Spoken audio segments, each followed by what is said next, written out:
Kembali lagi di Cerita Cinta Channel. Jangan lupa like, comment, and subscribe ya. Terima kasih. Karen dan keluarga Jaden telah kembali ke Moskow beberapa hari yang lalu. Brill dan Jaden menghabiskan waktunya bersama beberapa hari ke belakang lebih sering karena Brill akan kembali ke New Zealand hari ini. Jaden melepasnya dengan sangat berat, dan rencananya Jaden akan menyusul ke New Zealand setelah urusannya sudah selesai sekitar 2 minggu lagi. Dia akan segera melamar Brill. Brill masih terus berhubungan dengan Ava dan Karen melalui ponselnya.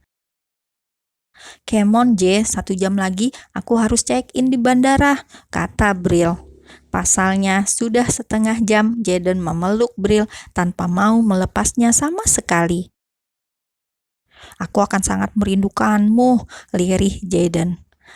Aku juga, tapi hanya sebentar bukan? Sekarang lepaskan aku," kata Brill mengusap lembut punggung Jaden. Jaden kemudian mencium bibir Brill sangat lama. Dia merasa kehilangan Brill karena dia akan menjalani hari-hari ke depannya tanpa Brill untuk sementara waktu. Lalu Jaden akhirnya mengantarkan Brill ke bandara. "Bye," Brill mengecup bibir Jaden sekali lagi. "Jangan lupa menghubungiku setiap hari, Bi," kata Jaden membelai pipi halus Brill.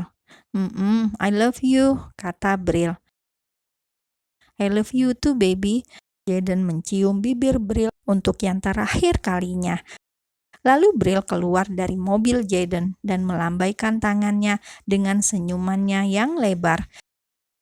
Jaden tidak turun karena dia masih berat melepas Brill. Brill menempuh perjalanan panjang selama hampir 13 jam penerbangan.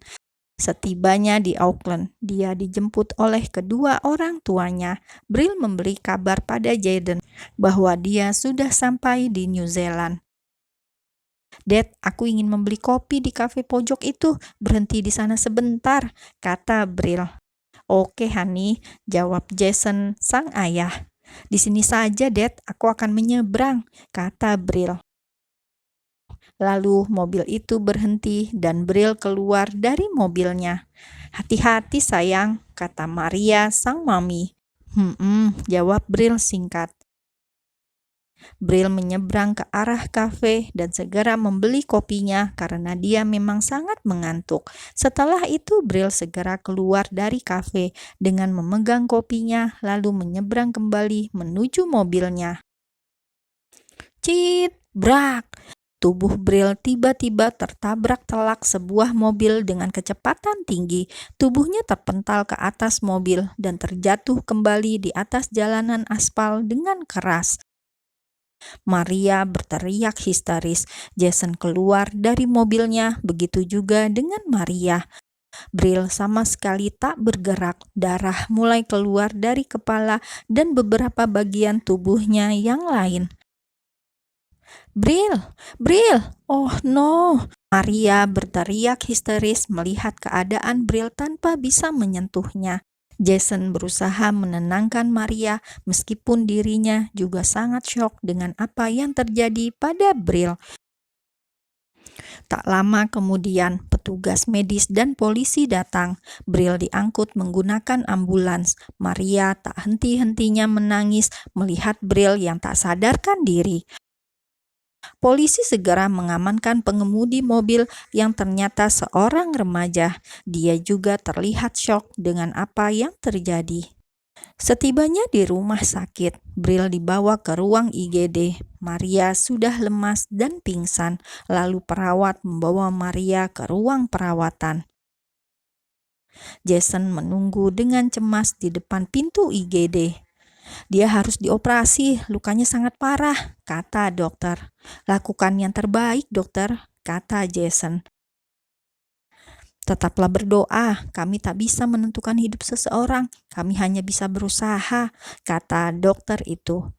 Tak lama kemudian, dokter dan perawat membawa Brill ke ruang operasi. Benturan yang dialami Brill sangat keras dan membuat tulang belakangnya cedera parah. Jason duduk tak berdaya di lorong rumah sakit. Putri tunggalnya kini sedang bertaruh nyawa di ruang operasi. Dia menutup wajahnya menahan tangis. Jason sampai tak memberitahu keluarga besarnya tentang kecelakaan Brill. Jason tak ingin membuat mereka khawatir, terutama keluarga sang kakak Michael. Lalu Jason menuju ruang perawatan Maria dan Maria tampak termenung di sana. Jason menghampirinya dan memeluknya. Maria menangis kembali di pelukan Jason. Sudah 2 hari Brill tak menghubungi Jaden dan itu membuat Jaden kesal sekaligus khawatir. Terakhir, Brill hanya menghubunginya ketika dirinya sudah bersama kedua orang tuanya di dalam mobil menuju rumahnya.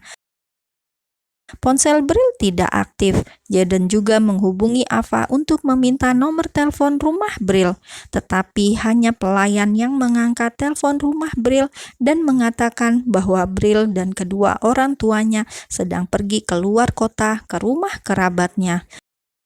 Jaden ingin segera menyusul ke New Zealand, hanya saja pekerjaannya kali ini tidak bisa ditinggalkan dan sangat penting.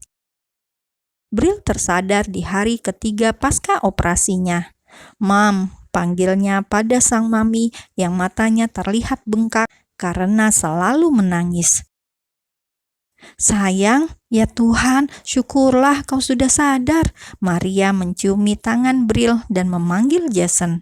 "Honey, terima kasih Tuhan," kata Jason dan mencium kening Brill. "I'm okay, Mam." Brill tersenyum. Maria kembali menangis. Melihat Brill sadar saja sudah membuatnya bahagia. Dia benar-benar takut kehilangan Brill. "Mam," Maria memeluk Brill dan mengusap lengannya. Kemudian Brill tersadar akan sesuatu. Kakinya tak bisa merasakan apapun. "Apakah aku dioperasi, Mam?" tanya Brill pelan. "Iya sayang, dan kau baru sadar 3 hari setelah dioperasi," jawab Jason. "Apakah efek biusnya masih ada? Aku tak bisa merasakan apapun di kakiku," kata Brill. Maria dan Jason mulai memegangi tangan Brill. Dia ingin menguatkan Brill akan sesuatu yang terjadi pada dirinya. "Mom, Dad, ada apa?" Suara Brill tercekat. "Sayang, kecelakaan itu melukai tulang belakangmu cukup parah dan mengakibatkan kakimu lumpuh sayang," Jason menjelaskan dengan hati-hati dan sangat pelan. Brill sangat syok dengan kenyataan itu. Air matanya mulai menetes. Brill yang jarang menangis akhirnya menangis terseduh sampai menyayat hati kedua orang tuanya. "No, itu tidak mungkin, Mam. Tidak, tidak. Ini hanya mimpi buruk kan? Ayo, bangun, Brill. Bangun. Ayo bangun." Brill berteriak histeris dengan menampar pipinya sendiri berkali-kali. Jason memeluk erat Brill agar Brill berhenti menyakiti dirinya sendiri. "Sayang, kami akan memberikan pengobatan terbaik untukmu. Kau pasti bisa berjalan lagi. Ini bukan akhir untukmu. Masih ada kesempatan 20% untukmu sembuh sayang. Jangan patah semangat." Jason menguatkan Brill, sedangkan Maria tak kuat melihat ini semua dan menangis. Maria kemudian memanggil dokter dan dokter menyuntikkan obat penenang pada Brill yang masih histeris dan syok. Maria dan Jason tampak menunduk sedih melihat keadaan Brill. 1 jam kemudian, Brill sadar dari efek obat penenangnya. Brill mencoba tenang setelah menangis kembali. Maria dan Jason selalu mendampinginya dan menguatkannya. "Jangan katakan ini pada siapapun, Mam. Jangan katakan keadaanku pada siapapun, termasuk keluarga besar kita," kata Brill dengan masih menangis pelan. "Sayang," kata Maria pelan sembari membelai tangan Brill. "Please, aku tidak ingin siapapun tahu keadaanku." Brill menangis lagi dan menutup wajahnya. Maria mengusap air mata Brill. "Aku ingin pergi dari kota ini. Jangan sampai ada orang yang melihatku lumpuh. Aku cacat sekarang. Aku benci ini, Mam. Aku benci," kata Brill sambil menangis. Sayang, Dedi akan mengobatimu di dokter terbaik. Jangan khawatir, kata Jason menguatkan Brill dengan menggenggam tangannya erat. No, Dad, aku tidak sanggup jika menelan kekecewaan lagi. Bagaimana jika aku tetap lumpuh? Tidak, aku tidak mau, Dad, Brill sesegukan. Sayang, kau tidak boleh begini. Ada Mami dan Daddy yang selalu mendampingimu, sayang. Setidaknya kau harus mencobanya. Please, lanjut Jason. Brill menggelengkan kepalanya dan menangis lagi. Hati Jason dan Maria terasa dipukul oleh godam besar melihat kesedihan Brill. Selama 2 hari, Brill hanya merenung dan banyak menangis. Impiannya untuk menikah dengan Jaden seketika luruh, tak berbekas. Dia tak ingin Jaden menikahinya.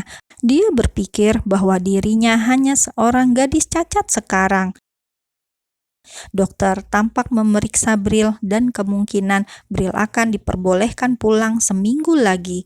Jason dan Maria sama sekali tak pulang ke rumah mereka sejak kejadian itu. Mereka menuruti perintah Brill untuk mengatakan bahwa mereka sedang ke luar negeri.